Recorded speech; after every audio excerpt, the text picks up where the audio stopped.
5 seconds.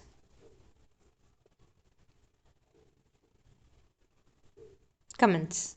First and foremost, I express appreciation to the Chiefs of Staff Committee for organizing this function where I get the opportunity to interact with dignitaries and senior officers from our armed forces.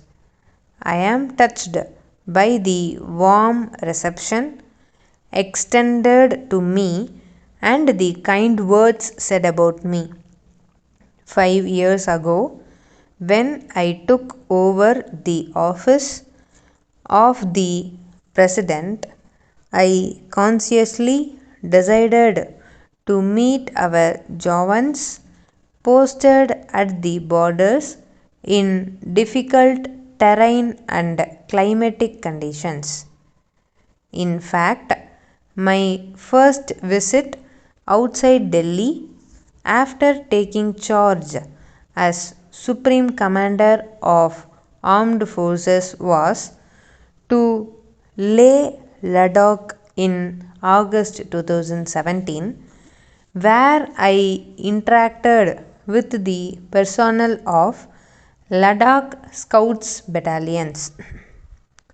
I vividly remember how nicely General Bipin Rawat briefed me about the military establishments at Leh.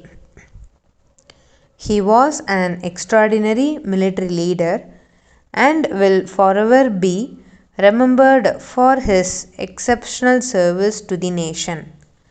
I take this opportunity to pay my humble tributes to him. In the last 5 years, I have had the privilege of visiting many military institutions and units in far flung areas where I had occasions to interact with the brave personnel of Army, Navy, and Air Force.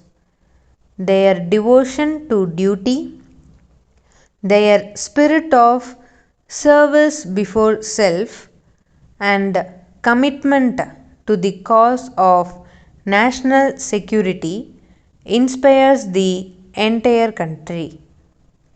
We are indeed proud of our armed forces who are safeguarding our frontiers in the most difficult terrains and amid challenging climatic and operational conditions.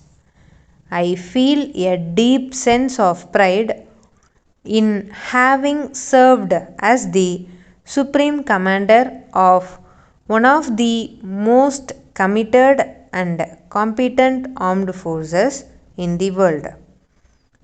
During my tenure as the Supreme Commander of the Indian Armed Forces, I observed the fervor and enthusiasm of our armed forces for rising up to any challenge that came their way.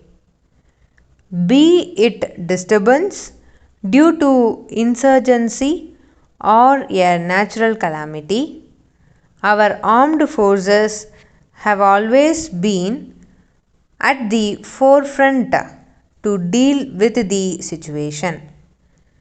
The team spirit and never say die attitude displayed by the armed forces during the COVID-19 pandemic and efforts put in by them for setting up hospitals, distribution of relief material, and extending every possible assistance to civil administration are praiseworthy.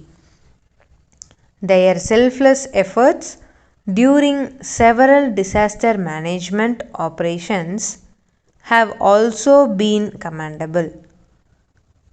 They helped us save thousands of lives.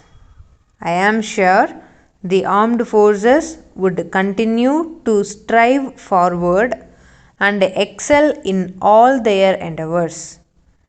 I am happy that during my tenure as the Supreme Commander, the induction of women in the National Defense Academy has also been initiated. It is indeed a great step which would give an opportunity to our daughters to serve the nation by enrolling in the military. I am sure that they would prove to be worthy daughters of Mother India. Another significant beginning has been the recruitment of Agniveers. I am glad to know that IAF received 7.5 lakh applications under the recently concluded Agnipath recruitment scheme. This is the largest number of applications received in any recruitment cycle of the armed forces till date. It reflects the enthusiasm of our youth to serve the country. I am happy to note that the armed forces are becoming increasingly self-reliant and the defense sector at the forefront of the Make in India initiative.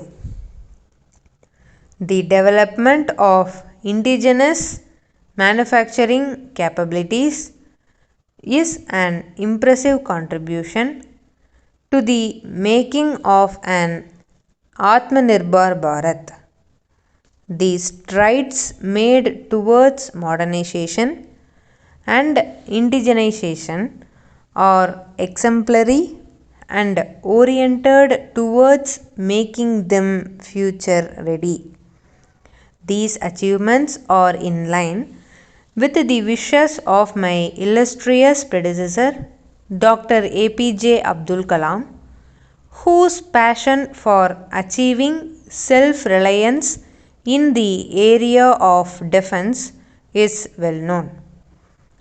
I had the privilege of presenting 11 colors and 5 standards during my presidency to the different units of the armed forces across the 3 services.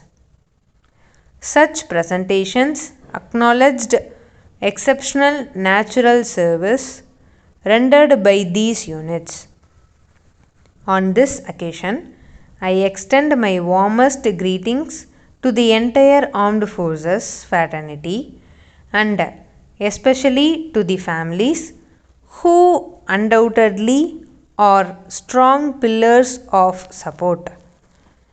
I also salute the brave hearts who have made the supreme sacrifice for the motherland, and I am sure that their courageous families would continue to be supported by our armed forces.